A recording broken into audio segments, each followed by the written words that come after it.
Good time zones, ladies and gentlemen, and welcome to Indianapolis Raceway Park, right here on Racers Elite Network. I am Mike Taylor up here in the booth, and alongside me, it's going to be the one, the only, Matt Metler. He will be joining us here very, very briefly as we are getting ready to take on this little track for a lot of action-packed racing here today. And let me tell you what, we are absolutely excited to have this underway. And let's go ahead and take a look here at your current truck standings. Right now, Blair Holloman, he is out front with 171 points, followed by Alex Teft with 160 points, as these drivers are getting ready to tackle it right here at IRP.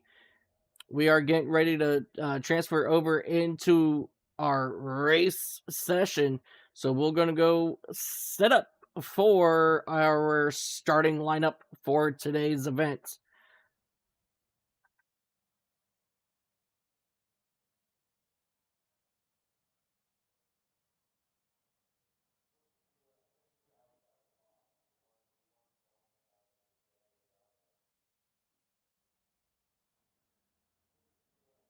Alrighty, ladies and gentlemen, we are now getting set up. The cars are loading up onto the track. And we're going to go ahead and get ready for 140 laps of fast-paced action around this beautiful circuit.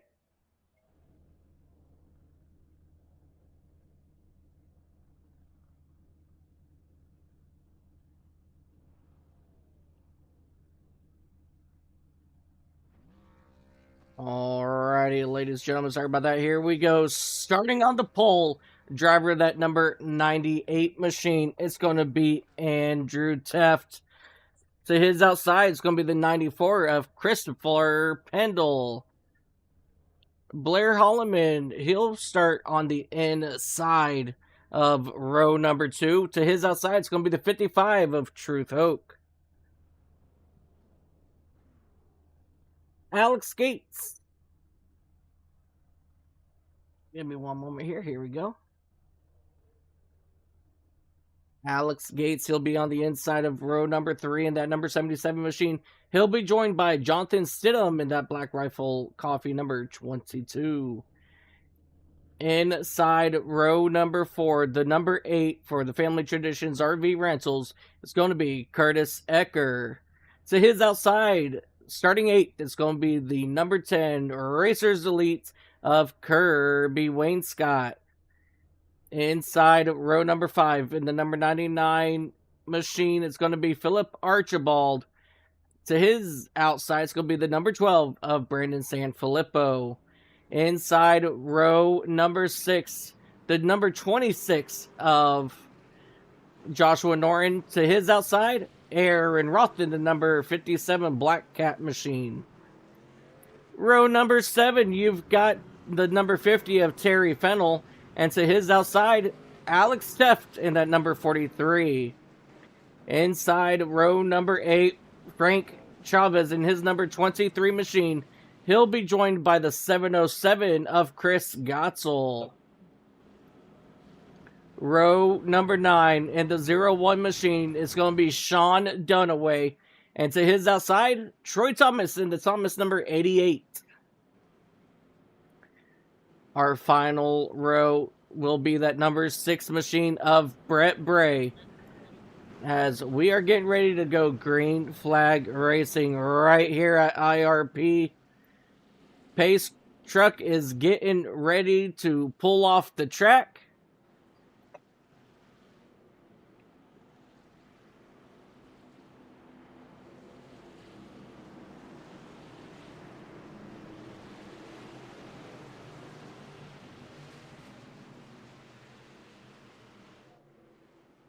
Alrighty, here we go, ladies and gentlemen. Out of turn number 4, we are green flag racing for the first time here at IRP. The number 98, Andrew Teft, quickly trying to take over that race lead on the exit of turn number 2. But here comes Pendel as we got a yellow flag already. Well, that didn't take long, did it? That did not take long at all. Ladies and gentlemen, welcome in Matt Mettler, my new sidekick for this season here on Tuesday nights. Happy to be here, brother. And thanks for that introduction. I appreciate it. Absolutely. Let's go ahead and come back here, take a look, and see if we can spot what happened here on the start. That didn't really give much of the story. Let's see if we can get a better view. Where is... Oh, that's just a really big check up there.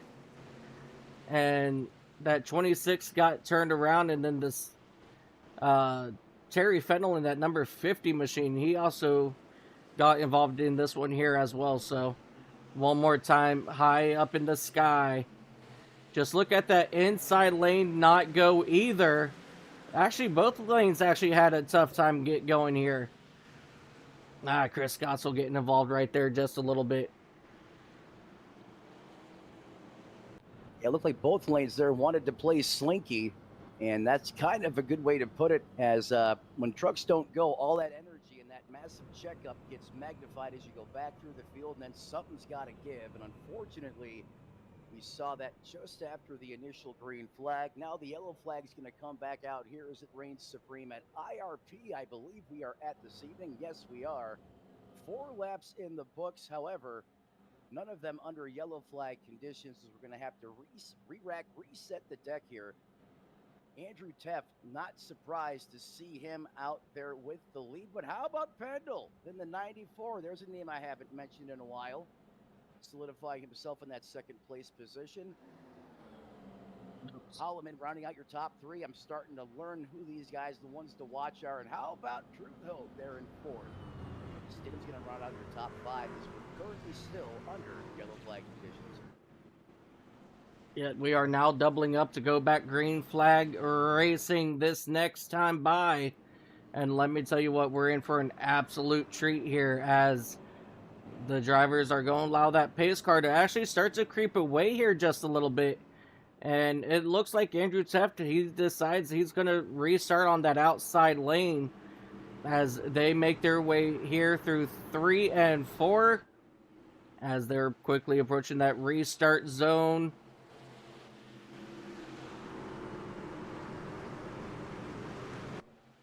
And we are green flag racing once again. Both lanes have trouble shooting off, but just like that, Andrew Teft, he's quick to get out into the race lead, as we have 3 wide action here for that second position. Christopher Pendel trying to hold off Truth Hoke in the penalties for your top 2. I'm assuming that's going to be for jumping the start. Tough break there for Andrew Teft and Christopher Pendel as they make their way down pit road. That's definitely not what you want to see here. Absolutely not. I mean, if there is a silver lining, it's still early on in this race, and I anticipate there are more cautions, but very rare mistake from those 2 drivers, as they're going to have to potentially go a lap down as well here, as Truth Hope now in command in the 55 ride. He's going to be the beneficiary of the clean air as we currently work lap 8 under green flag conditions. The man out of Hickory, North Carolina, got that thing wound up. However, he is starting to become under pressure from that Dodge and that 27 of Holland. Yeah, Holloman once again in this number 27 machine. We're used to be seeing him in the 32. I'm not sure why we have a number change for him here, but either way, I mean, right now, Blair Holloman, he's doing pretty good in this number 27 machine. Still currently running second, trying to track down Truth Hope. That's the man everyone's chasing right now. That 55, once you get that truck out in clean air, I know it doesn't have as much of an impact on a track like IRP, as we now go on board with the man out of Middletown, Pennsylvania. Not too far from my home state, just a little bit north of him. New York State, of course. And look how he just gets up on the back of that tailgate, really starting to assert himself, letting the 55 know that he wants the lead.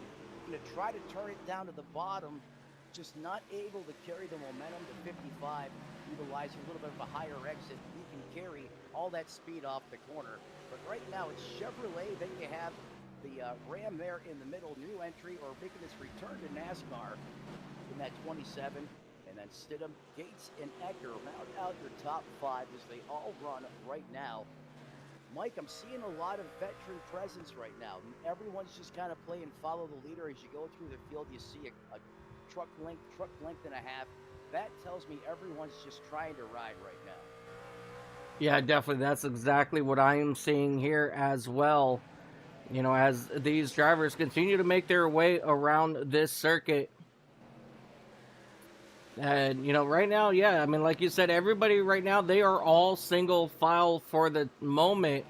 You know, let's go ahead and jump through the field here and see what kind of, you know, fun we can find out of these drivers. We got Frank Chavez here in this number 23, trying to work on the inside.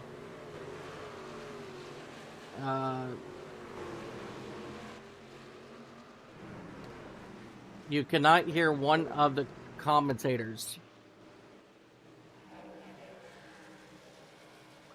All right. Do me a favor, Matt. Go ahead and speak for me. Check, baby, 1, 2. All I want to do is a zoom, zoom, zoom, and a boom, boom. Just race the truck. I don't know what I'm saying. Hey, you know what? But it absolutely works for you because you are definitely one of a kind who would, you know, zoom a car around any place you can. Yes, I would. Hopefully we got that audio problem fixed. I do have my little sidekick here, and I can hear us coming through, but that's not always the case throughout the YouTube verses. We know there's things that can happen, but well, Mike works on that, and I believe we have that rectified. Yes, I hope so. I'm hearing us loud and clear coming through, at least on my end right now. Beautiful. Miss Lori, can you hear? Perfect. See, I know how to do things on the fly. Just saying. But coming back here to Frank Chavez in this number 23 machine, he was slowly starting to move his way back up through the field after being involved in that incident on the first lap. He did just fall back, though, a couple spots back to that 15th position. But as of right now, you know, he's still got plenty of time for him to make all this time up. Let's go jump up here with the number 12 of Brandon Sanfilippo. He's been very strong the past couple of races, currently sitting right now back in that 8th position. What's he going to have to do in order, you know, to get further up through the field today? I think there's one word that's going to cover about 2 or 3 different keys to success tonight, and that is patience, patience, and more patience. This racetrack here will bite you if you try to be aggressive, especially in this truck. I know a lot of times we think, well, the truck's got less horsepower, it's got more downforce. This racetrack and this truck, it could be a sketchy combination. And if you try to push, it's going to want to go tight on entry. It's going to make you want to plow up the hill. So as a driver, then you start counteracting that with more wheel. But guess what? When it catches corner off, it's going to send you for a ride. So what you want to do is just be patient. Let these guys in front of you, if they do, blow their tires off or at least use more of the Dr. Feelgoods than you do.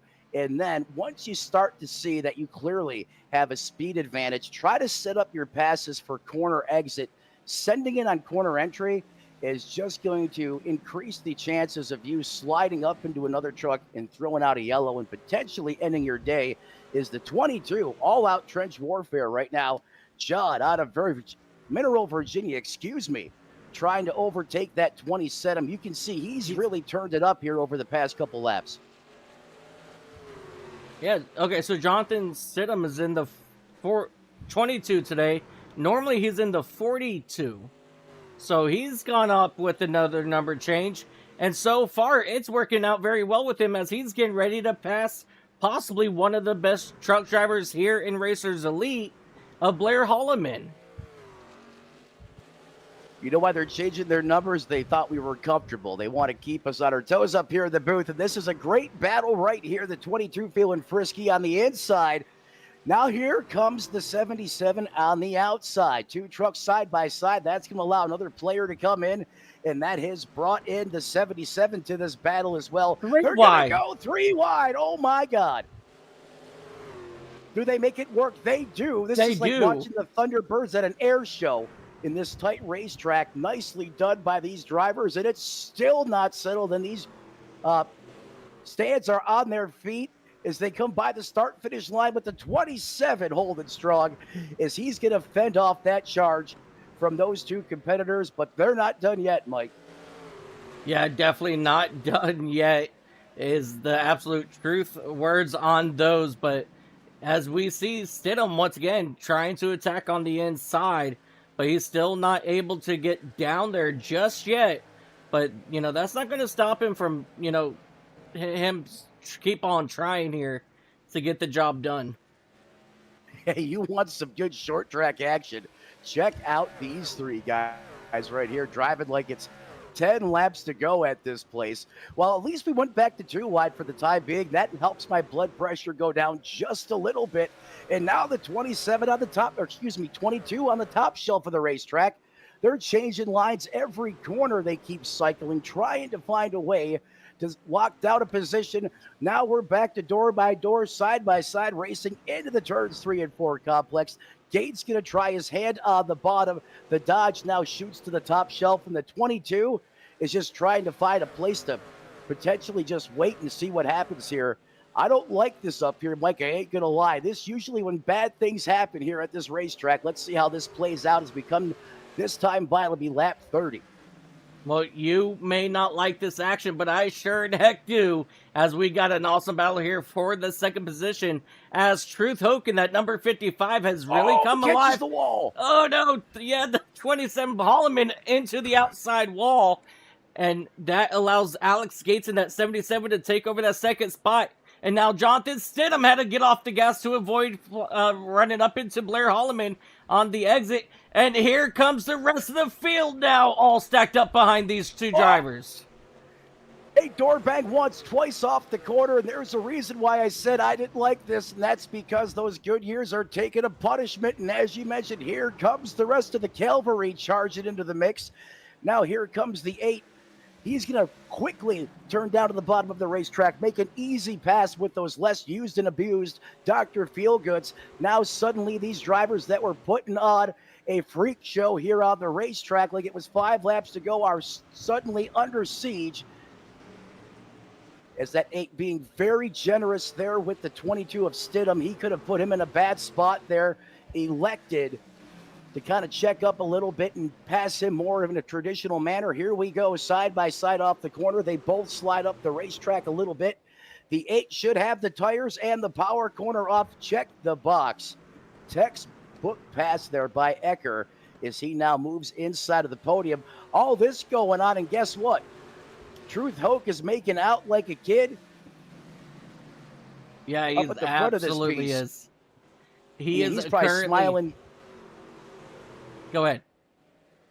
I said he's probably got a big grin on his face watching this in the rearview mirror from time to time. As Mike, take a look at that. Almost a 5.8 second advantage. And that's going to fluctuate a little bit, but that's really what this racing has done. It's allowed Truth Hoke to just basically check out into another zip code, and we're back to the Hornet's Nest. This is fast and furious. This is excellent. 6 cars doubled up here as they are making their fast pace, as we see the 22 and 12 both get into the outside wall. But right now, this is pretty much a high-speed pace lap between these 6 drivers. Say it's high speed, all right. It's also got to be pegging the excitometer inside of the cockpit of these drivers as well. I mean, this seriously looks like it's 5 laps to go or less right now. I mean, a bulk of the activity on the racetrack. This looks like we're almost drafting at Talladega. These trucks are so close together on a track that's half as wide and only a fraction of the length long. I mean, this is absolutely next level. Now here comes the other Teft, the Alex version in the Toyota, throwing his hand into the mix. This is just absolutely great driving from that driver out of Hope Valley, Rhode Island right now. Is these guys making this place look easy? Oh, someone caught a massive piece of the fence. I'm not sure if that was the 43 or the 22, Mike. It was the 22 there of Jonathan Stidham. As Sean Dunaway, he was able to make his way around, well, trying to make his way around Blair Holloman here on the inside. And it looks to me right now that Blair Holloman's tires are in a lot of trouble at the moment. Yeah, and that was when I said I didn't like this. As a broadcaster, I love this. This, you can't ask for anything better. As a driver, I knew those tires were going to start to fade rather quickly with that type of a punishment, and you're absolutely right. He needs a caution, probably just as bad as any other one of these drivers that have been fighting just trench warfare mode out here on the racetrack. A little bit of separation now between the 12 of San Filippo as he silently, just quietly chipping his way forward during all this chaos on the racetrack, starting to get back to single file racing. Mike, we're about 40 laps into the books on this race, 100 laps to go. When do you anticipate green flag pit stops? Should we stay under green flag conditions? You know, I was just thinking about that, but I did not get a number from our pole sitter, because he normally throws out a good number for us, but I guess we're in the dark just like everybody else, because I have not a clue. Sometimes that makes it even more exciting. Take a look at the 99. Archibald really utilizing that middle to higher groove here, which typically is a little more unconventional, but he is making it work. Love the paint scheme on that 99 machine. Feels like a throwback to the late 90s, early 2000s. He's got Renthal bars on his truck. They are a big aftermarket handlebar provider for dirt bikes, any type of moto stuff. So that tells me he likes to play in the dirt as well. Oh yeah, he definitely loves to play in the dirt for sure. And you know, this track, it does seem a little bit loose on exit. You know, it may look like that. I have seen a couple trucks get loose so far, but you know, right now he's comfortable right now in that 9th position. Certainly comfortable. Hey, anytime you're in the top 10 going up against this group of competitors, that is a good evening, as the 99 still tries to apply a little bit more pressure to that Hemi-powered Dodge in the 27. Once again, a couple number changes this evening, folks. We'll have to see if that carries throughout the rest of the different leagues that we have under the Racers Unleashed umbrella. But for right now, it's the 99 on the 27. The 27 has the spot. The 99 wants it. Clearly, you can see that Toyota is faster. He's just having a hard time rotating the center and putting the power down to be able to find a clean path around that 27. I think if he backs the corner up here, Mike, and waits just a little bit and can get that momentum on exit, he might be able to get the job done. All of this door-to-door, side-by-side racing, it don't look now, folks, but Truth Hoke, he is on a different planet, almost 8.5 seconds ahead of Gates, who currently sits in that 2nd place position, as we now go on board with the 99. Yeah, on board here with Philip Archibald, still trying to get around that 27 Dodge Ram of Blair Holloman, but he just seems like he can't get the power down as soon as Blair is. It seems like he is struggling just a little bit here, but as we see here, Holloman is starting to pull away. You know, what did Earnhardt Sr. do back in the mid to late 90s with Terry Labonte at Bristol? Caution out on the racetrack. Well, that's one way to put a new set of shoes on your race truck. This just shy of the lap 50 mark, and I believe that involved the 23 of Chavez. Yeah, it does look like the 23 was involved here once again. Let's go ahead and go back here and take a look, see what happens to that 23. Was able to get around that 707 of Chris Gotzel, And Gotzel just misjudged and came up and slid up right into his corner panel. Yatzel delivered a Yatzel on that one, right to the side of that EcoBoost F-150. I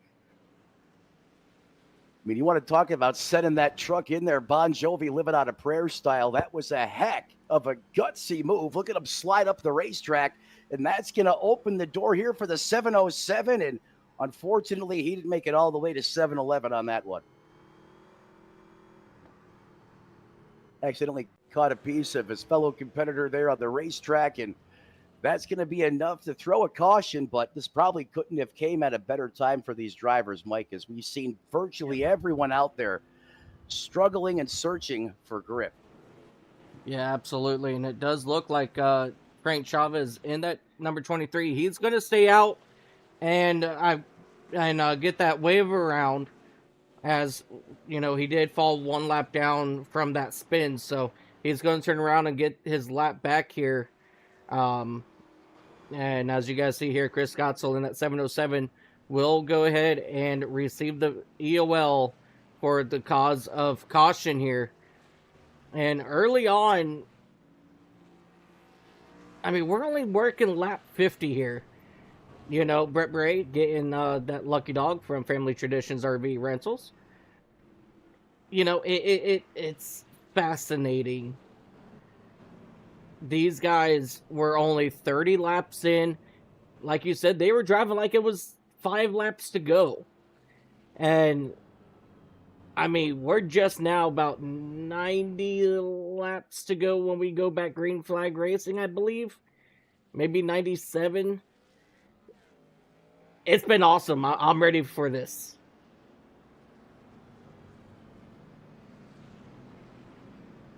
As you see, our drivers now doubling up here. Truth Hope decides to take the outside here. And Sean Dunaway, he's on the inside. Now, these guys have got to be careful and not jump the start. They cannot have happen what happened to Andrew Teft and Christopher Pendle, because they're still trying to make their way back up through the field from their issue early on. But here we go into the restart zone. And we are green flag racing once again. Truth Hope gets a black flag for jumping the start. A little too early there. Frank Chavez also getting... Wait. Yeah, Frank Chavez, he will get a drive-through here for cause of caution second time. But now Truth Hope, he is on his way down pit road for jumping the start. Exactly what I said that these guys need to avoid. Oh, it looks like Jonathan Stidham had some issues here as we ride on board with him. Little too much throttle on exit.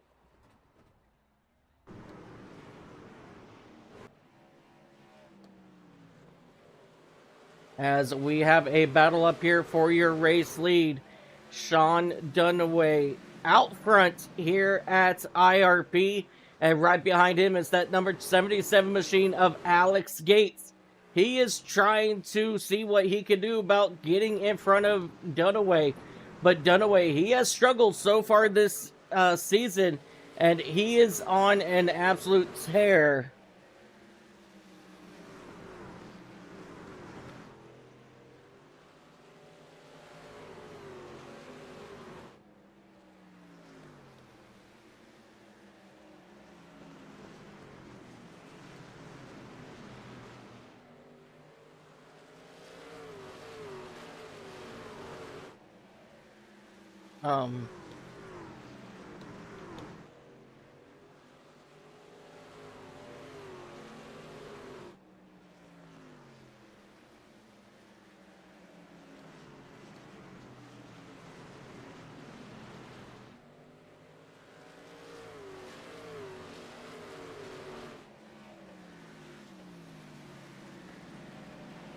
Hey, Matt, do you got a copy?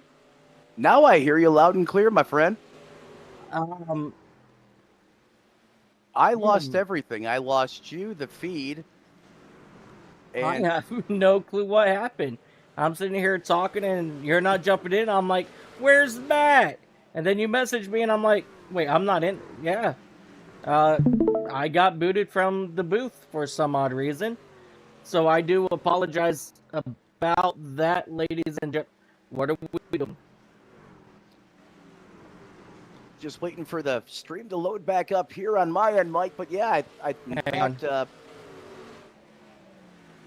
Give me just a moment here, ladies and gentlemen. Let me cut to a quick commercial. Let me try to get this figured out here on my end.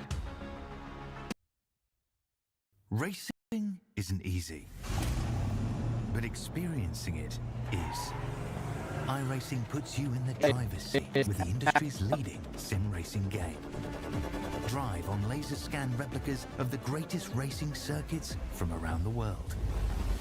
Go head-to-head against other drivers chosen by skill-based matchmaking to ensure competitive racing at every level. Compete across all your favorite series. In officially licensed cars, engineered to deliver the most everything's accurate driving experience resettled. possible.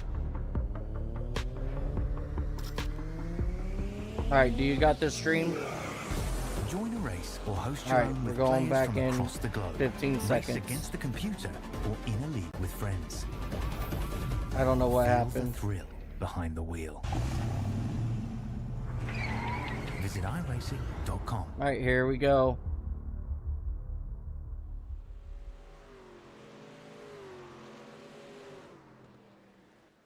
race fans, welcome back to Racers Elite Network with 64 out of the scheduled 140 here on the board from IRP. And as you already know, myself, the man, the myth, the legend, Mike up in the booth as we carry all the high-flying, high-octane racing action to you folks at home. Change for the lead. Mike Dunaway in the 01 enjoys his first lead of the evening. Gates and company about 1.5 seconds off the pace. And then you have the Toyota Tef, the 43, who's suddenly in third. Holloman and the brother Andrew Teft round out your top five. All of this happening when someone hit the flux capacitor. Yeah, absolutely. And on that last restart, about when I disappeared from you here, Truth Hope, he did get hit with a penalty for jumping the start. So our third victim of jumping the start took place this last restart, as Blair Holloman is now trying to work the outside of Alex Teff, but he's not able to get there. And right now, these guys are right back at it where we left off under that last green flag run here. Yeah, absolutely. It's taken on a little bit of a similar look here with the single file up front. Dunaway trying to do exactly what Truth Hope did, minus the shoot yourself in the foot penalty there with jumping the restart. And we seem to be having a problem with that tonight. I really don't recall a time, in this particular series or any other league racing where that seems to be an issue. But for whatever reason tonight it is. As we watch there, the 8 of Curtis Ecker trying to bomb it in there on the high side of the racetrack. He's going to make it work. Now he's looking to turn and burn on the 26, but he had it covered. And look at the way he just sends that 26 into the corner. Drove it in there real deep, almost got loose. That was almost disastrous.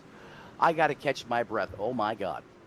Yeah, that was quick hands out of that 26 machine of... Wait, the 26, I thought he was in the 24. What in the world? What is going on with these drivers today? They don't like the broadcasters. That's exactly what's going on here. I'm so used to Josh being in the 24, but now he's in the 26. Holloman's in the 27. My, oh my. Okay. Well, we'll get to the bottom of this after tonight's broadcast coverage. But here we go. Everyone's starting to get a little dicey, a little racy again. We know what happened the last time we did that. We stayed green, but we definitely made those Dr. Feel Goods go to Dr. Feel Bads. The 26 now is going to take a peek here on the inside. A little more conservative approach here. As you see the flames pop when these drivers let off the loud pedal. They do have the 27 in front of them as well. The 26, he is twitchy right now on corner exit. And if I'm Brandon Sanfilippo, I am nervous as there's a truck up into the fence, staying out of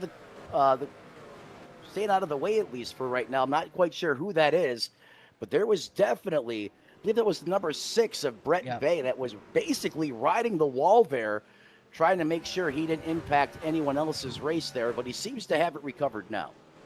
Yeah, he does have it recovered there, as we have the Tefts fighting for that podium position.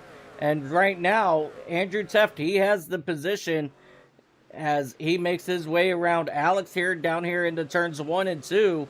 And now he'll absolutely clear him through the corner. So that's going to put Alex back to 4th. Andrew back up into 3rd after getting dinged with jumping the start early on. So watch out, Gates. Watch out, Dunaway. The Madman is heading back up towards the front. Coined the Madman by our own Mike here in the booth. And you're right. Right off the top of this race, the 98 jumped to start, had to go all the way to the back, and he has made it to the point once again. Here we go. The 26 there he goes. Slide for life. Locks it down. Jump on the binders. Keep it locked. There you go. Now roll. We saw a hinkling of what was to come there with Joshua Norton Jr. That truck was twitchy on exit about the last 10 or so laps, and it finally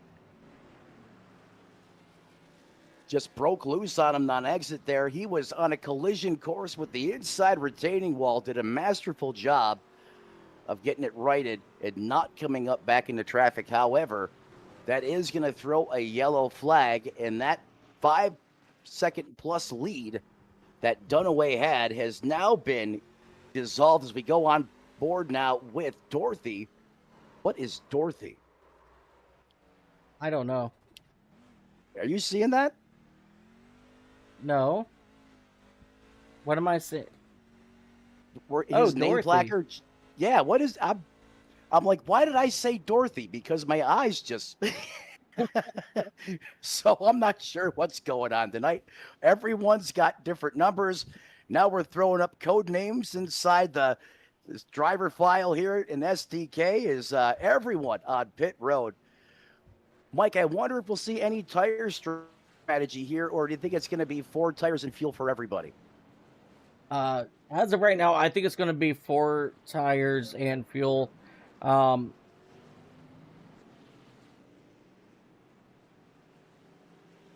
Yeah, it's going to be 4 tires for everybody here. Frank Chavez, he just got hit with the black flag for coming down a closed pit.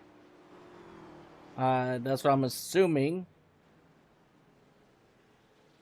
That's what it looks like to me on my end, Mike. I believe it was an entry when the pits were closed anyhow, at least for him, on the racetrack. All of this happening just shy of lap 80, so lap 80.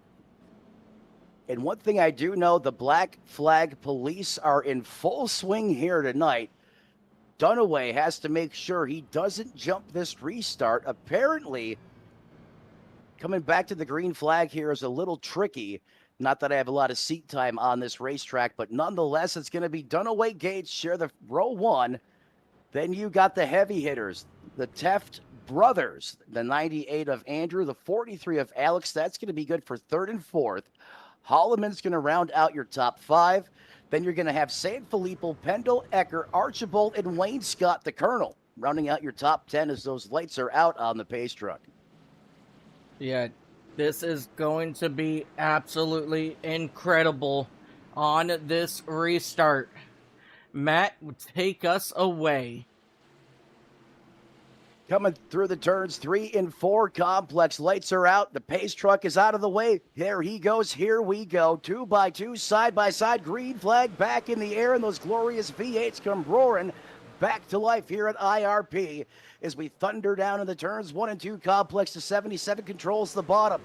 Dunaway exploring the top shelf of the racetrack where Mama hides the cookies, and that's going to be good for a solo P1 display on that restart as the yellow flag comes back out. Are you kidding me?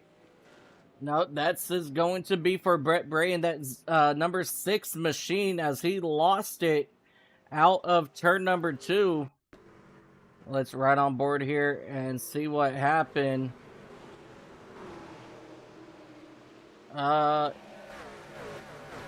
You can't see it here, but I believe he got a little bit of help. That's called corner entry assist there, if it's what I thought it was.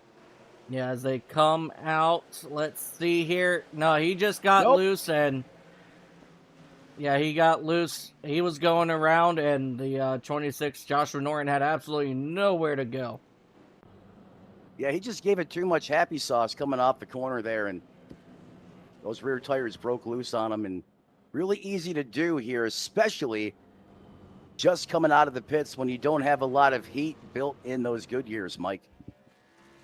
Where do you come up with these? The happy sauce. Matt, I love working with you. I was waiting to see if you're going to be able to talk after that one.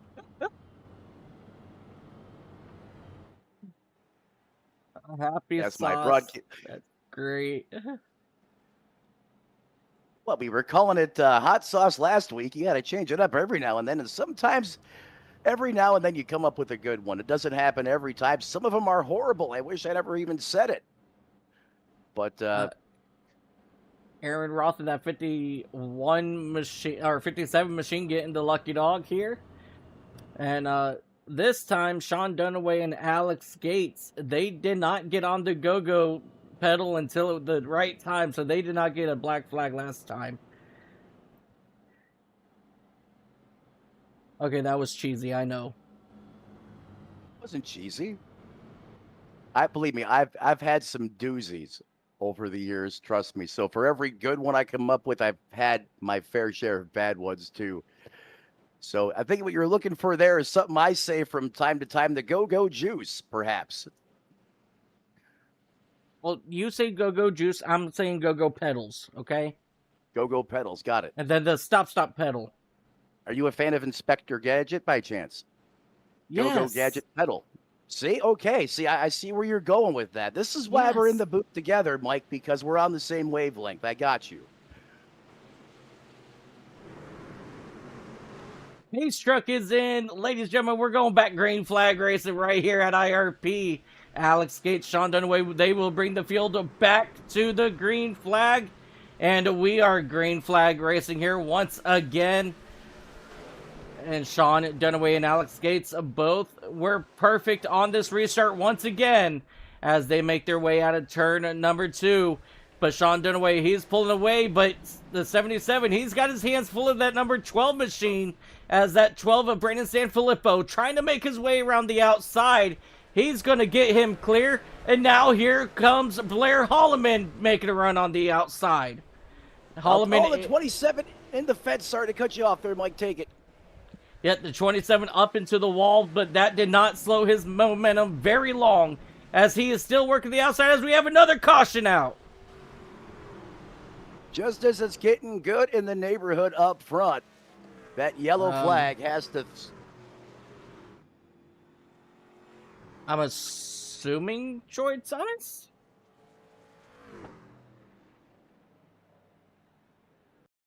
Well, I'm not sure. There we go. We're on board with the Nitrous Cowboy. Let's see if he did what the 26 did not that long ago. Yep, sure enough. Yep. He found the wet noodle out there on the racetrack, and those Goodyears gave up on him. Yeah, unfortunately, that will get you real quick. Oh, and he was in a 3-wide situation here, too. I'm telling you, any other league you're in, it's not okay to 3-way at IRP. And he does it. He keeps it off the wall, too. I don't know how these guys do it. I mean, if that was me, I'm going in there like a Mayday missile. Oh, yeah. I mean, I'm going to hit hard. I mean, I'm going to be throwing parts into the RV, the camping section of this racetrack. These guys just, I don't know how they do it. as working lap 89 of 140 here from Lucas Oil, Indianapolis Raceway Park. That is a tongue twister of a name now. They can make, sometimes if it's not broke, don't fix it. That's just my opinion. Kind of like Echo Park Speedway. It's Atlanta, ladies and gentlemen. Can we please just keep it what it is? No. No. It's Atlanta. It's hot No. No. It's not Hot Atlanta anymore. And let me tell you why. Let me tell you why, though. Matt, let me tell you why. Okay? I'm listening. You have my attention. They repaved. They reconfigured. It's not Atlanta anymore. It's a new style of racing at that track. It's not Atlanta anymore. It is Echo Park. So you're telling me they just so happened to repave it, and Yes. everyone that threw the money up for the repave said to themselves, this ain't Atlanta anymore. It's not going to race Park. like Atlanta. We're going to call it something different. Damn right. You know what?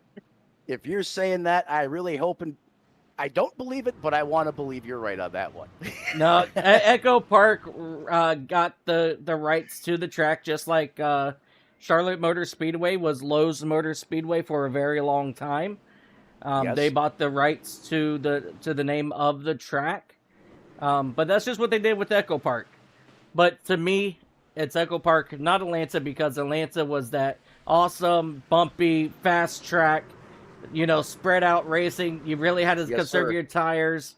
That's Atlanta. But we're back at IRP, and we are green flag here once again. And once again, the front runners here, they don't get a black flag for jumping the start. So I think they finally figured it out here as they come down the back straightaway. As we got a good battle here for the second position already. And here comes that 27 of Blair Holloman once again trying to jump into that podium positions so he could try to extend his lead in the points. Here they come out of turn number 2. He's looking to take them 3 wide. And they got the cavalry wound up on the high side. The USMC in the house, United States Marine Corps, ripping the top shelf of the racetrack there just moments ago. Whoa. And I think my stream was behind. Perhaps there, Mike. I do apologize, folks. Is now Dunaway clearly back out to about a half-second advantage over the 77, and he's got a tailgate full of Holloman. In fact, he's going to turn it down the racetrack, try to make this thing rotate off the corner, and he actually got a good launch, but the 77 on the high lane going to prevail. The 27's really going to have to throw it into the corner. He overdrives it, almost loses the back of the truck. And caution on the racetrack once again here. Darrell Waltrip always used to say, Mike, cautions breed cautions. Yep. And clearly, Happy Sauce leads to more happy-like activities on the racetrack. Of the yellow flag variety, is the 22 going to do his impression? However, that was a beautiful park into victory lane here. Right. However, was not for the win. So we're going to have to slow it down once again right here on Racers Elite Network. As we quickly approach the century mark. And Mike, after that, it's pretty much the home stretch here. So we've had a little bit of a string of yellow flags here. If I'm on the racetrack right now, you know what? As hard as everyone's racing and how important tires are, if you get a long green flag run all the way to the end of this thing, you're going to want Goodyear on your side. You're going to want to have those Dr. Feelgoods underneath you. I'm going to come down and get 4 shoes here. That's just me, though. Yeah. Because in Racers Elite, how quickly things can change. I mean, we've gone from, 2 fuel cycles, green flag action, and then we couldn't buy a green flag. And then suddenly the switch flips, and then we're back to long green flag runs again. So that's me. If I'm on the racetrack, that's what I'm doing. But right now, Dunaway in command in the Hello Kitty special out there on the racetrack. I mean, that is a good looking. If I ever liked the Hello Kitty paint scheme, that would be the one right there. Oh, yeah. That's actually pretty. Yeah. I'm vibing with it, Mike. I'm vibing with that paint scheme. Yeah, so that paint scheme was actually painted up by the number 55 of Truth Hope. So not only Truth Oak, but we normally have Kensley Smith in the number 15 that's with us. He paints up some cars as well. And let me tell you what, Sean Dunaway, ever since he got Hello Kitty on board, debuted that, I absolutely freaking love it. I love that paint scheme so much. And I'm not even a Hello Kitty fan here. I wonder if there's more to it than just Hello Kitty. Just throwing it out there. I mean, that's a very good possibility. Because we know how creative these race car drivers are, these sim race drivers are. A lot of times it's more than just what you see at the surface. As we're re-racked, restacked, ready to rock and roll. It's going to be Hello Chevrolet on the outside against the Dodge Ram, powered by the Hemi on the bottom lane. 2x2 side by side. Then you got the EcoBoost turbocharged power of the EcoBoost F-150, and then the 12 of Brandon Sanfilippo, who has been fast and quick on the long run. Green flag back in the air. Hello Kitty says, get out of my way. Makes quick work of that Ram on the restart. They're going to run out of turns 1 and 2. P1 and 2. In fact, they are single file now through the top 3, side by side. After that, Teft tried to make his way. Look at Truth Hoke. He is suddenly back in this, Mike. Yeah, Truth Hoke, he's been silent ever since he got caught jumping the one of the restarts. And he has just slowly been making his way back up through the field, currently battling right now for that 6th position with that 43 of Alex Teft. And out of turn number 4, he's got a good momentum on that outside lane. He's gonna get him cleared here in turns 1 and 2, but with the small stack up in front of him, that's gonna slow that momentum that he had. And now he's got to try to find his way back around Christopher Pendel, who also was thrown to the end of the line for jumping the start. I'll tell you what, you want to talk about some drivers staring adversity in the face, getting back up on the wheel and taking back what was once theirs on the racetrack.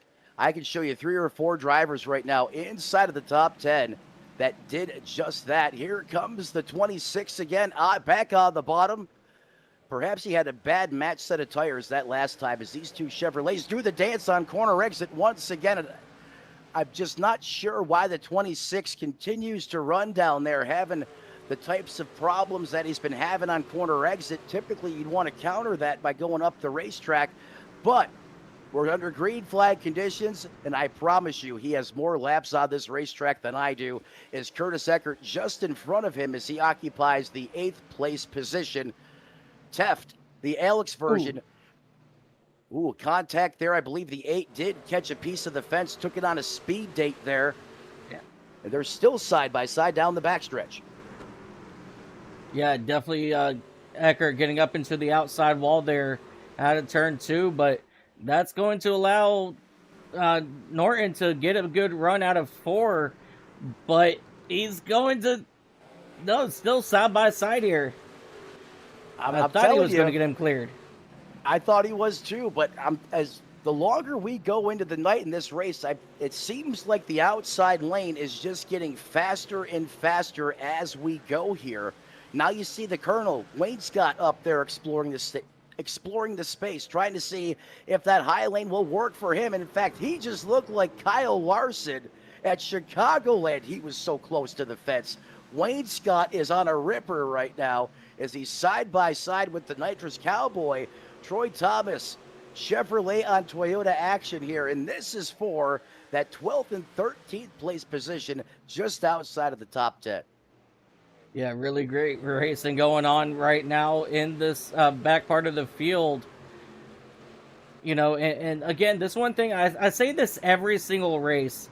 That's one thing I love about Racers Elite. It doesn't matter what position. If these guys can run for a position, they're going to.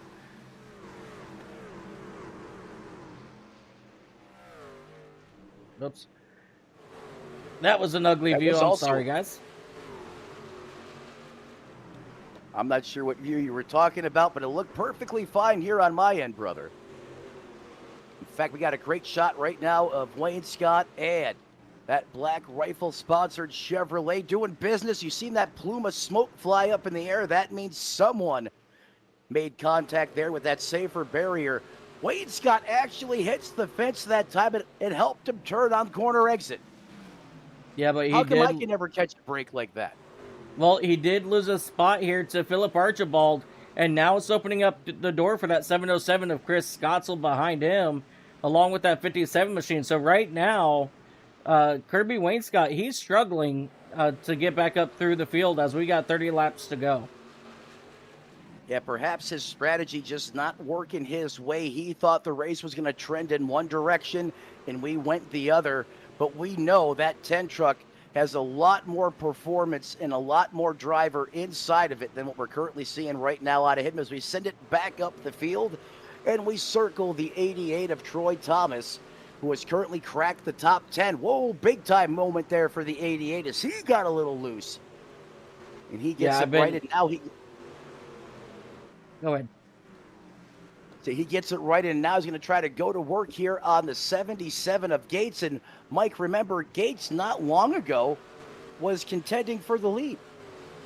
Yeah, Gates is struggling a little bit on this run here, but we can see the total opposite here for Troy Thomas in that number 88 machine, as he's picked off about 3 or 4 drivers in the last 5 laps now. And so he's starting to move up through the correct direction through the field, which is no surprise because he's normally, coming out here as Frank Chavez is around here in turns 1 and 2, I believe it is here. This all happening at the lap 115 mark. As we go back to the instant replay, we'll send it up to Barney, the eye in the sky here, see what he picked up. And the 22 just...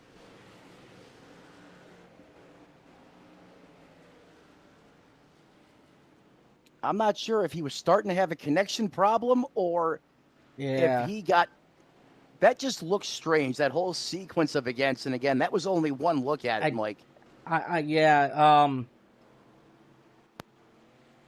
I would say the 22, but at the same time, he, as everybody just saw right there, he started to have connection issues coming out, so he probably didn't realize that he was there all of a sudden, and he could have just popped right back up on the screen, and it was like a oh crap moment. So exactly, I would hate to be race control right now. Me too, and that's why I don't do race control, because a lot of times you get put in such a rock and a hard place, and sometimes it's just your belief or your interpretation, versus another driver, out there in competition in the heat of the moment doing battle, and I would not want to be the one to make that call there.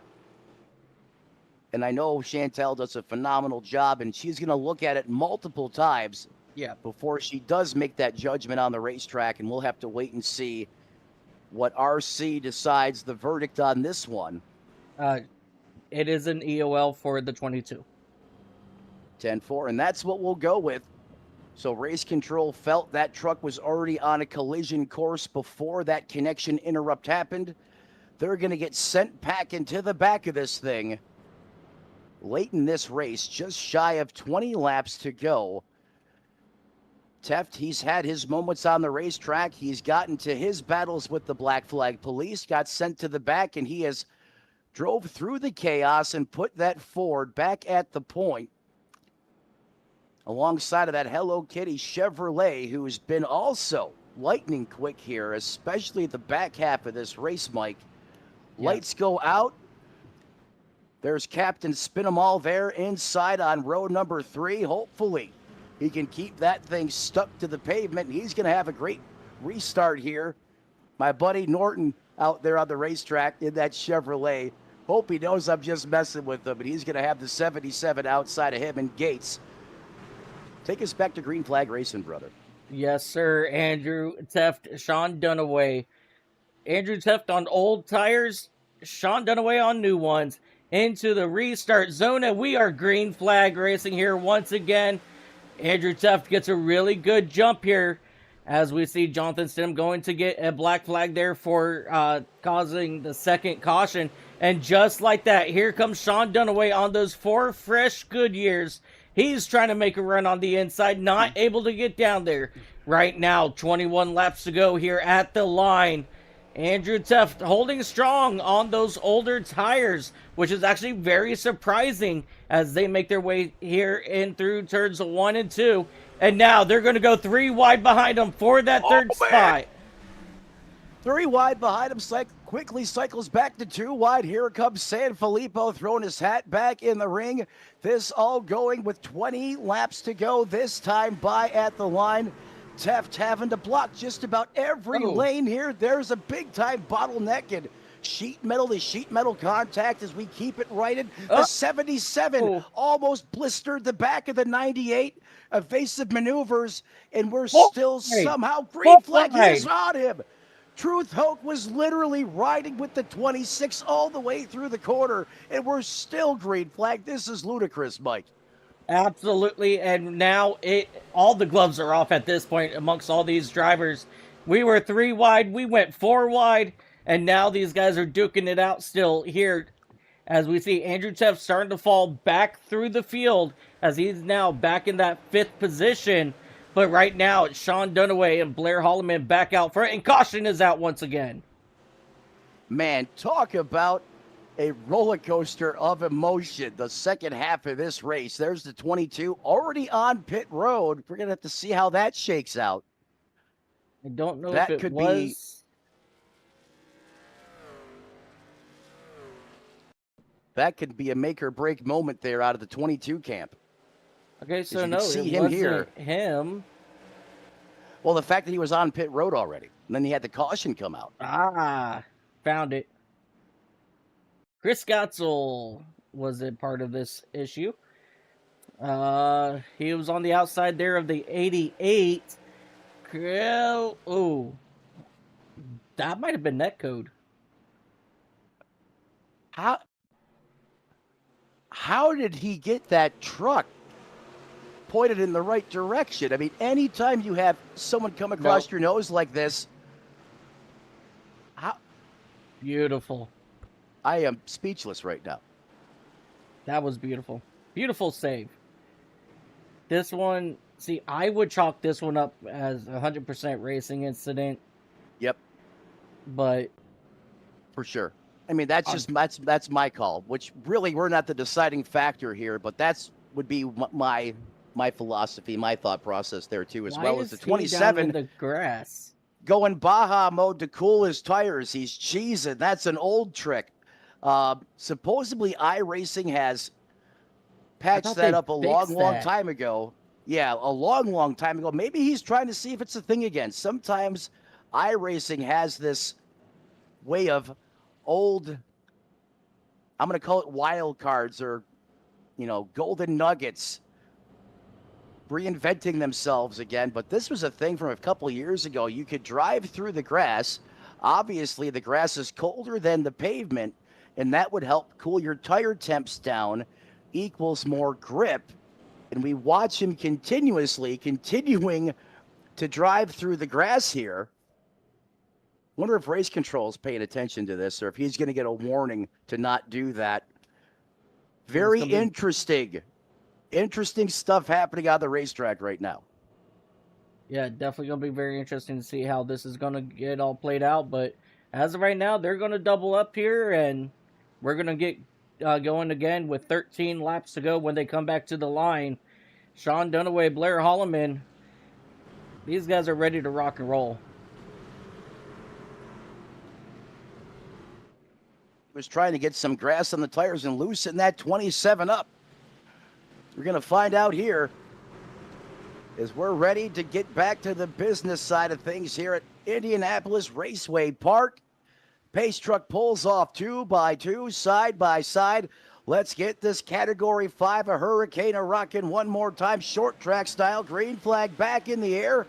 And here comes the juice into turns 1 and 2. Hello Kitty on the top shelf of the racetrack once again throws the block on the 27. Norton on the outside lane. He's going to go up there, catch a piece of the fence. That's going to allow Teft and company, the Alex version, to get under him here. It is getting really skinny here, boys. barely any move off the corner. The 26 prevails on the top side. That's going to be good for that ninth place position. The 43 of Teft now in fifth, and it's still Sean Dunaway with the lead over Holloman and Gates with just 12 laps to go. Yeah, I just saw somebody in the back go hard towards the inside wall. Jonathan Stidham in that number 22 machine caught up in this, along with the number 6 of Brett Bray.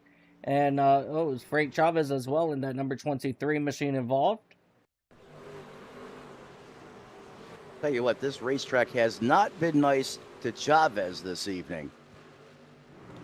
Woo. Oh, he's just a victim of circumstance. Can we roll that back one more time? Someone got evil in front of these guys right here. Before that camera cut to the actual focal point of that replay, there was someone that just went, full-blown twisted sister mode in front of them. Yeah, I'm trying to see who that was. Right there. He is. That may have been the catalyst to spark that simultaneous. Could be. Yeah, it was Aaron Roth in that 57 machine. Oh, he actually got up into the wall and slid. Look at that. Look at that. What a save. Incredible. But I guarantee you those drivers a little bit further back reacting, and that's why you see them go drift mode into corner entry like that. Yeah. I would have probably done the same thing. I thought that truck was going to turn into a howitzer into the retaining wall and potentially come back across traffic, and there you go, folks.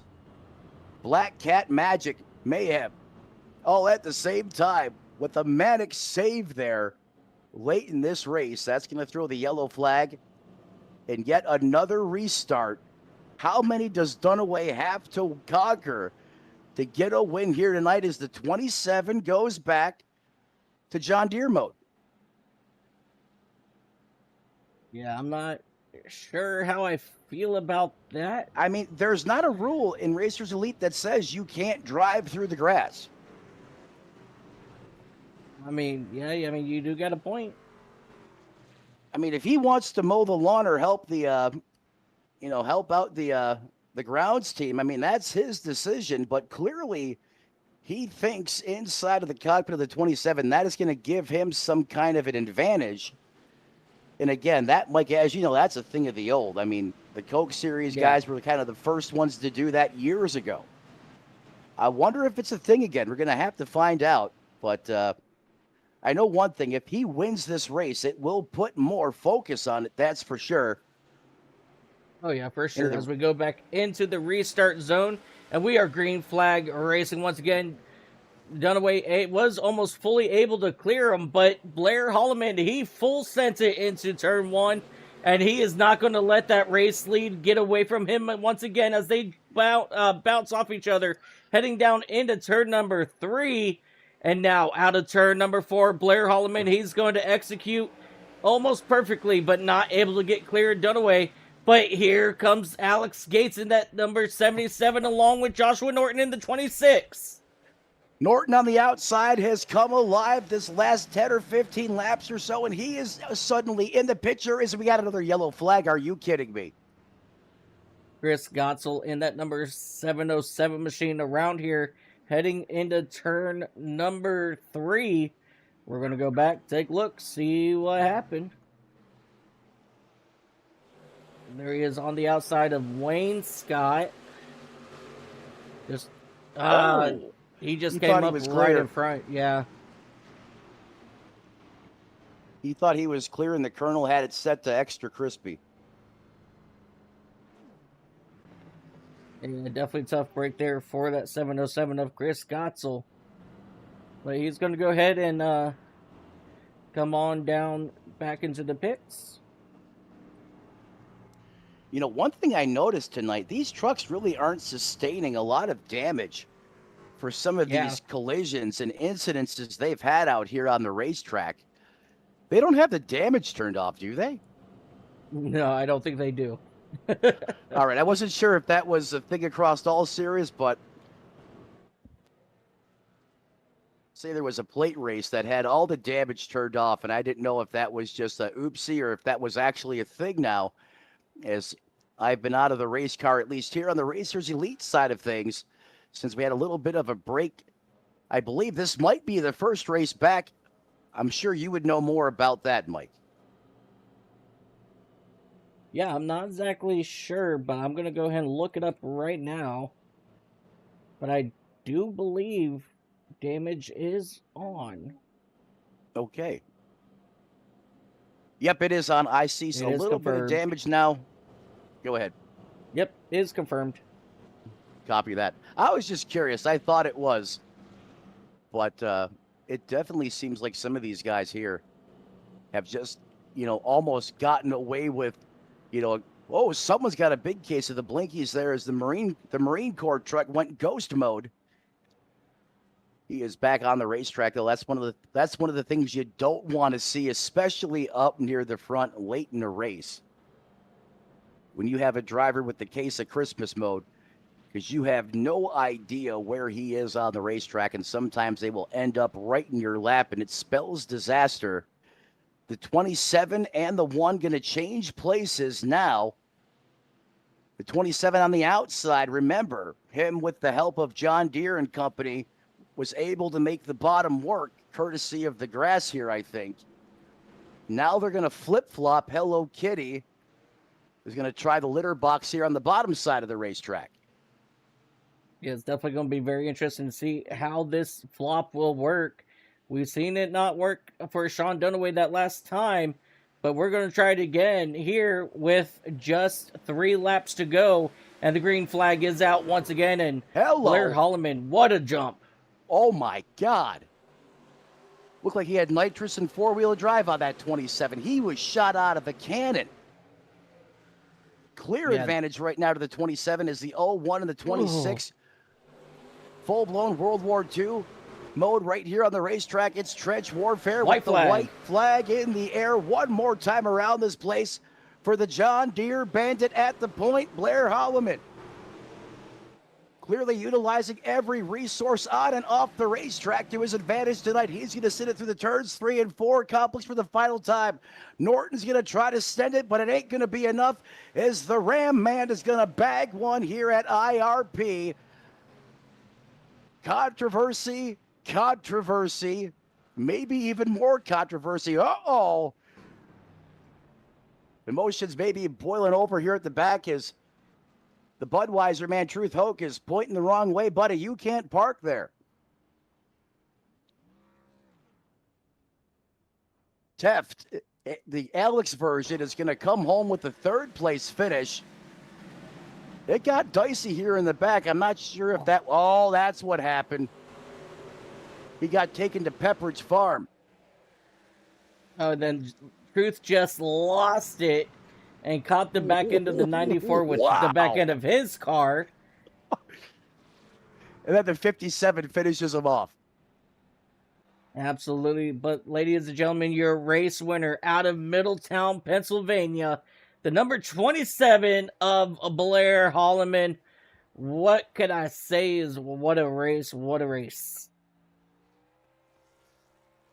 I'm not going to lie. After we're done with this broadcast, I'm jumping on the racetrack in a test session, and I'm going to utilize the grass to see if that is a thing again.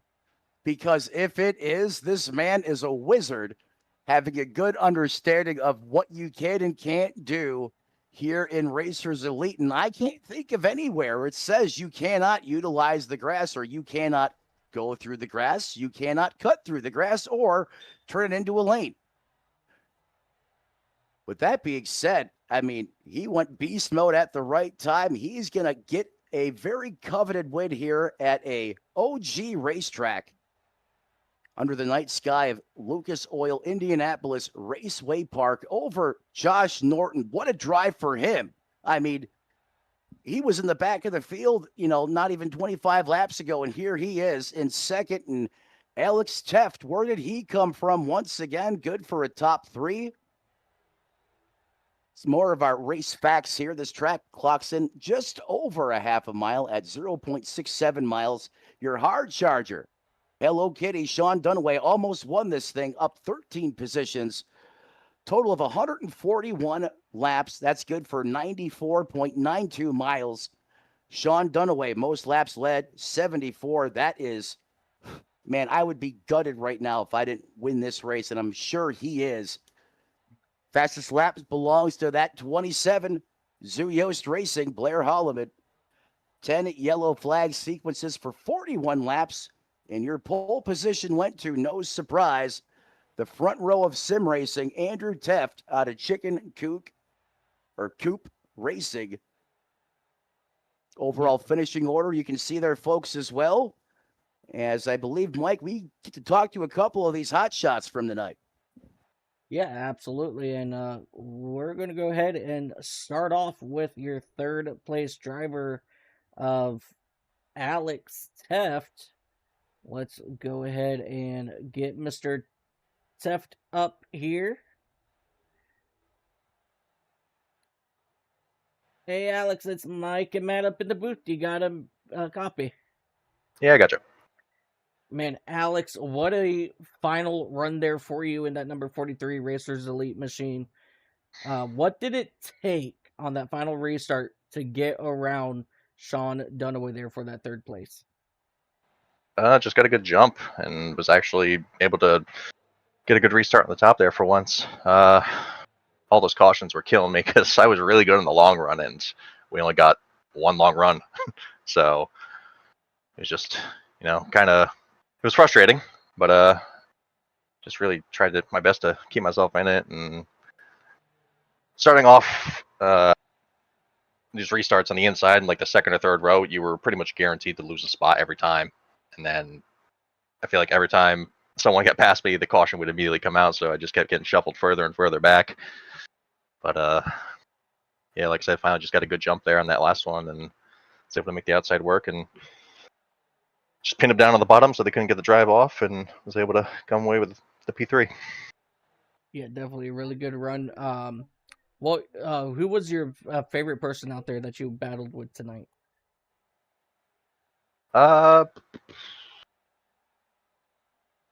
question. I didn't really do too much battling. I was kind of a roadblock for the most part because, like I said, I was just really good on the long run, so I didn't have any speed for the first like 10-15 laps. So I'm sure I wasn't, the biggest fan of some people out there just because I was so far in the way. And the line I was running, I kind of needed a lot of space to do it because I would let off early and then kind of just drift off the track and then try to cut it down to the bottom to save the tires. And it worked really well for me, but it just, never got the runs to make the tire safe and pay off. Absolutely. And I got one final question before I send it over to Matt, if he has any questions. Next week, we're heading over to the Chicago Street Course. Man, what's it going to take for you to get a win in Chicago? Top 5's a win for me there. Road courses are not my thing, and I'm sure it's going to be extra difficult in these trucks with having no weight in the rear end, so just going to have to be extra careful on corner entries and being real careful on the throttle because I'm sure it's going to be slick, and definitely don't want to wheel hop and take myself out of it. So the goal will be just to keep it clean and keep moving forward. Sounds like a good plan. Matt, do you have any questions for your third place finisher today? I just want to tip the hat to him. Alex, I'm back in the booth, and the Magic Man is back on the racetrack. Heck of a drive there, buddy. I know you said he really didn't have the speed on the short run there, but, I think that was also a big part of the long run speed success you had here, and I think you're always in that conversation just about anywhere you go inside of Racers Elite. You're definitely a name that I think of when it comes to long run speed. Walk me through those restarts late in this race. Was it frustrating to you knowing that you had a long run truck to keep having to re-rack them, restack them? And then what was it like on the racetrack with those restarts? It seemed like it was just all out mayhem. I mean, we've seen some of these guys 3 and 4 wide at times. Certainly you were in the hornet's nest. Walk me through those moments from your perspective. No, the main thing was just trying to get a good jump the outside was super dominant the restarts. And like I was saying earlier, it seemed like every single restart, I'd be trapped on the bottom, and then I would lose a spot, and the caution would come out immediately, and then someone would pit in front of me, and then I would get put back down onto the bottom line. So it was just this never-ending cycle of, not a good restart, lose a spot, caution, and it was brutal. Had some not nice words to say to myself, but I've been there. yeah, but no, it ended up working out for me in the end.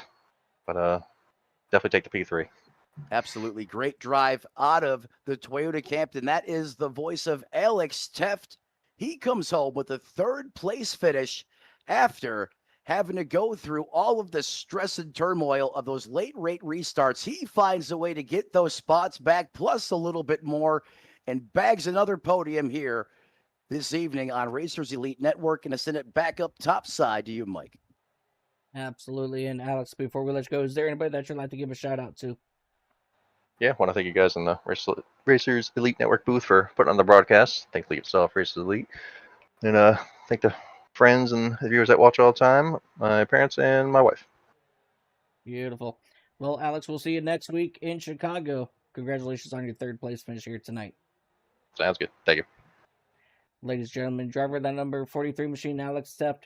Let's go ahead and bring up one of our co-commentators, Joshua Norton, number 26. Josh, first and foremost, man, congratulations on your second place finish here today.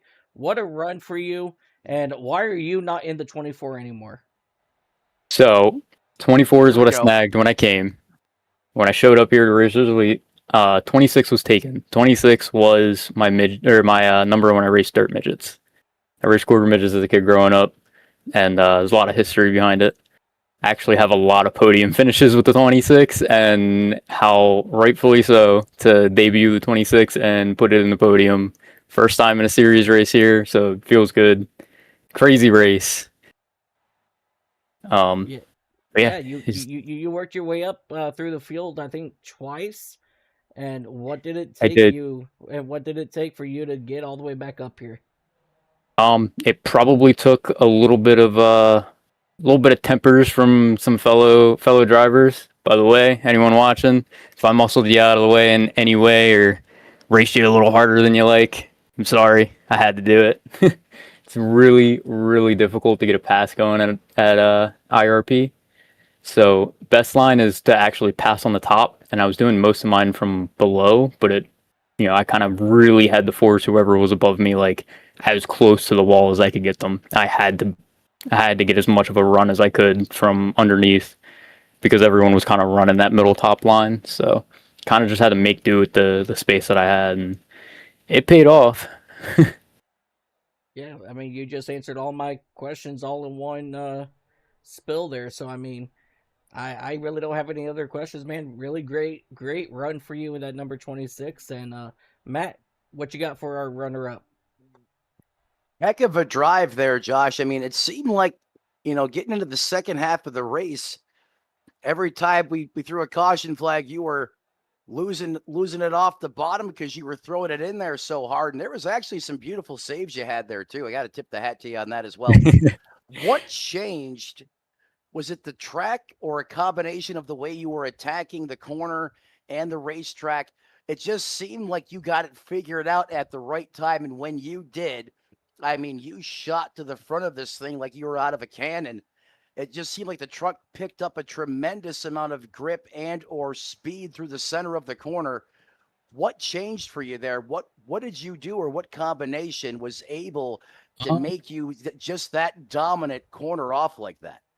So it was kind of experimenting a little bit with the lines early on and trying to figure out what would work. And then I decided, I was like, you know what, the line I've gained the most on anyone in front of me was running it like it's a dirt track, throw it in low on entry, diamond it out, and hope for the best.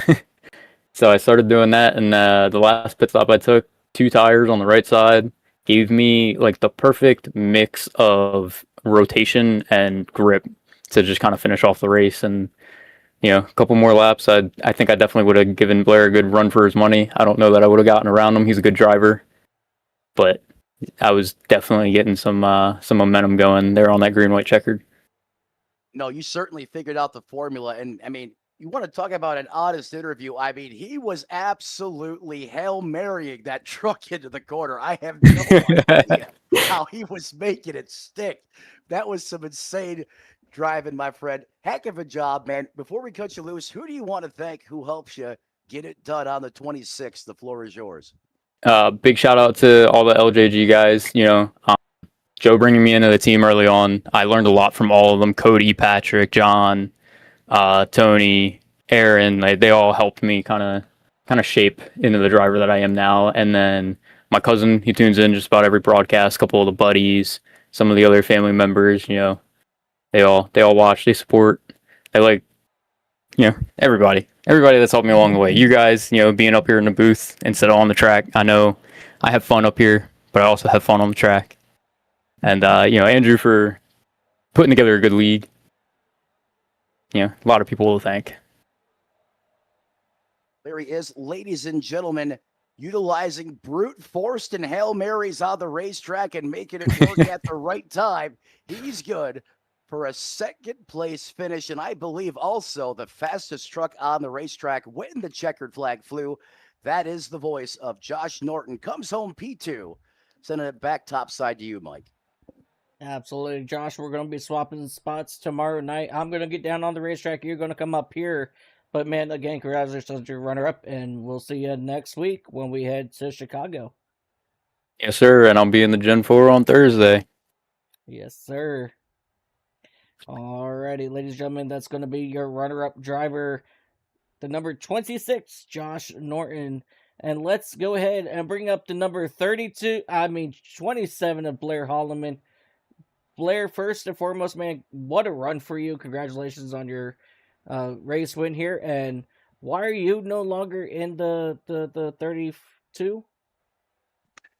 Just for consistency. The Monday league I run in, although our season finished, the guy that actually used that number professionally is coming to that league, and he asked me nicely.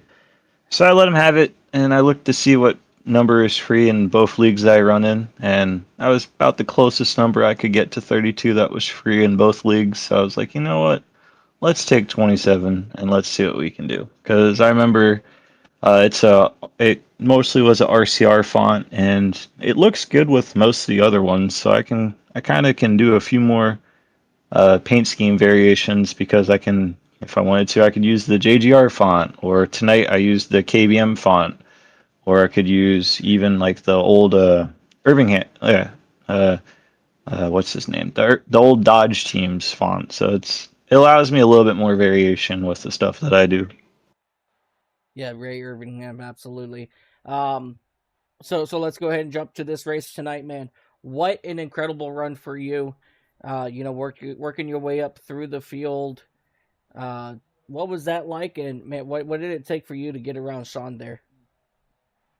Yeah, my truck did not have long run pace. I went a little different on the steering strategy, thinking that I remembered from the last time we ran here, but it's actually been like 3 seasons since we ran here. So I picked that wrong. What that meant in turn was after about 35, 40 laps, my front tires were about low 70s to high 60s, which is not preferred in any method. But we got a caution that came out at 40. I put tires on it, and I was like, all right, let's be a little bit more gingerly on the tires. I backed the braking up a lot more. We went from starting off at 58 on brake bias, and as soon as I noticed I was killing the front, I put the brake bias to 55 and just tried to nurse it along for as long as I could. When we had that caution there toward the end, I was like, oh, sweet, get another set of tires. Just keep trying to chip away at it. Getting beside Dunaway on the restart was perfect the first time. I was like, I think I could launch the same time as him and actually have a shot, because that's what I learned for the first time with him. And then I had another opportunity. I was like, all right, I'm waiting for him now, and fired off just about. I was just on the quarter panel of him, so he wouldn't have cleared me into one, and just went down in there, and we went for it. Yeah, that was an incredible restart for you there where you took over the race lead. And that's pretty much all I got for you. Except next week we're heading to Chicago Street Course. What's it going to take for you to get the W next week? Oh man, that's a question. Honestly, I think if I could start in the front two rows and not die within the first, I'd say like the first half of the lap, I think we have a shot. There, that not turn one or two. I'm trying to think here. Because turn three is technically that little backstretch section that comes to the alleyway that's narrow. If I don't get wrecked before that alleyway, I think I have a shot. It's just that track is full rhythm, and you kind of have to ignore the other people around you and just race the track, which is kind of difficult to do when you're worried about getting ran over. So it's going to be interesting to see what can happen there. I'm kind of scared, to be honest with you, about how that race is going to unfold.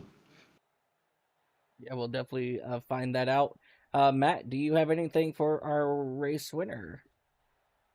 Absolutely. And I'm going to talk in code here because if it's a thing again, I don't want to give it away. But is the sponsorship with John Deere a thing again?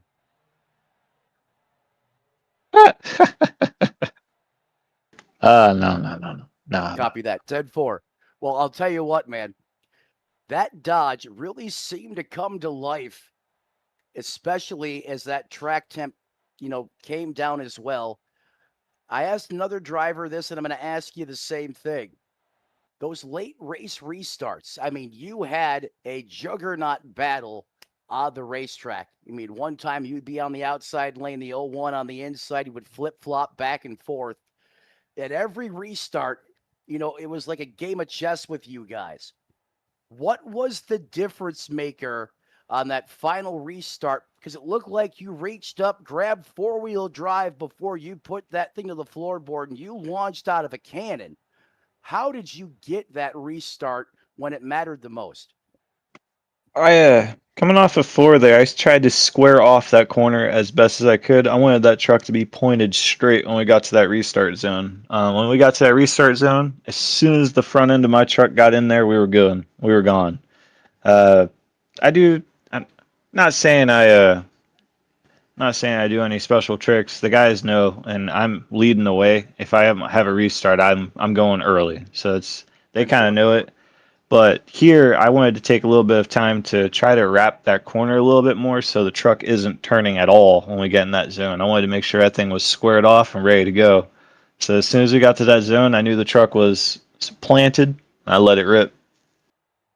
Well, there he is, ladies and gentlemen. Blair Holloman got that truck into God mode late in this race, and on the final restart, made sure he cleared every competitor on the racetrack, got out to clean air, and cruised to victory lane. Solid effort out of the 27. Look for him to keep it going at Chi-Town next week. Before we cut you loose, man, who do you want to thank who helps you get it done on the 27? The floor is yours, buddy. I want to give a couple shout outs here. First, I want to give a shout out to my dad. I know he was watching this evening. Hopefully, he was entertained. I know he likes short track racing, and there's plenty of battles going on, so I hope he was entertained. Girlfriend Sophia, she watches from time to time. I don't know if she was watching today, but she'll probably watch the race back. She always likes watching the different iRacing leagues that are going on. Of course, the Chicken Coop guys, although I'm not a part of them, I'm still a Zooyost guy. They adopted me, and it's nice being able to race with them each week. It's nice actually bouncing ideas off each other during the race because like I'm thinking something, and like I could bounce it off of Andrew or off Alex, and they're thinking different, or even off Curtis or Kirby or even Sean, and it's just the different mindsets in there. It's very nice because like if I have an idea, I'm not certain, then I know from them I'm getting pointed in the right direction. I want to give a shout out to you guys, the broadcast this evening. From what I could see, I can only look under caution, and I can't really dance too much over there on the during green flag. But from what I could see, it looked really good. Definitely can't wait to watch the race back. Of course, both Teff brothers. This league is fun. I'm glad that they put it on. This evening we ran an all black truck, pretty much. Had a little bit of red on it. It is Rowdy Burns' paint scheme. I didn't feel like putting on Exxon logos.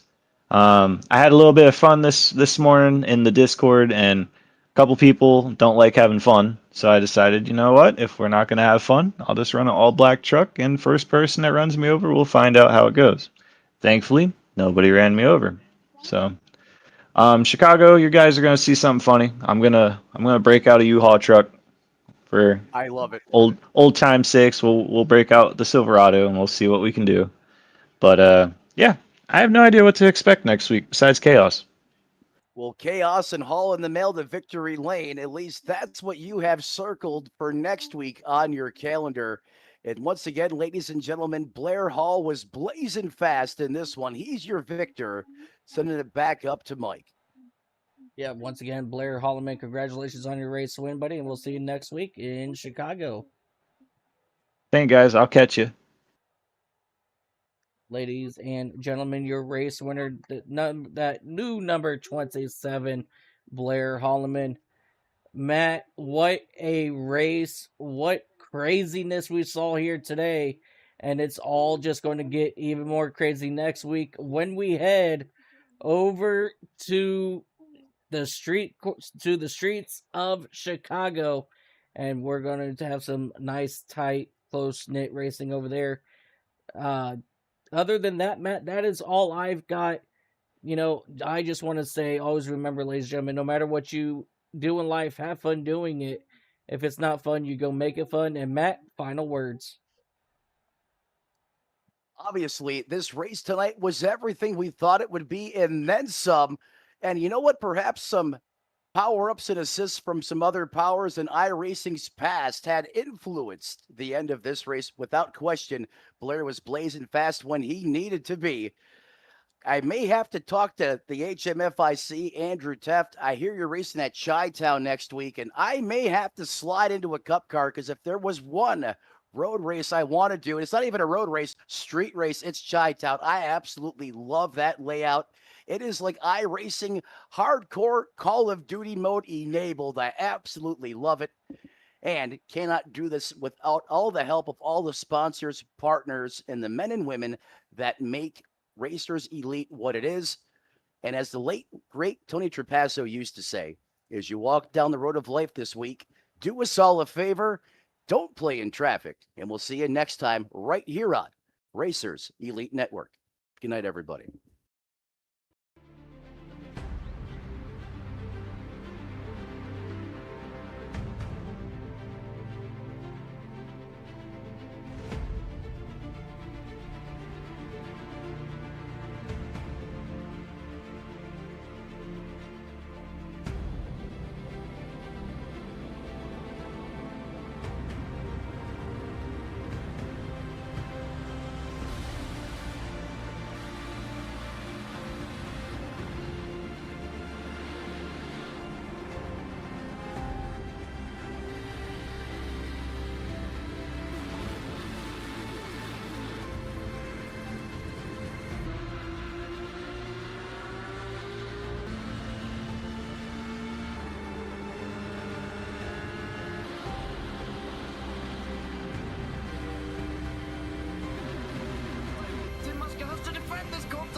Masker can't defend. He's got the outside line for the second part, and he can't hold on. Going the long way around. We're going to be 3 wide for the lead as they all come to the line. Who is going to take it in the end? And here comes Lockwood. He's going to make the move to the outside. Quinn tries to force him off a little bit, but there he goes.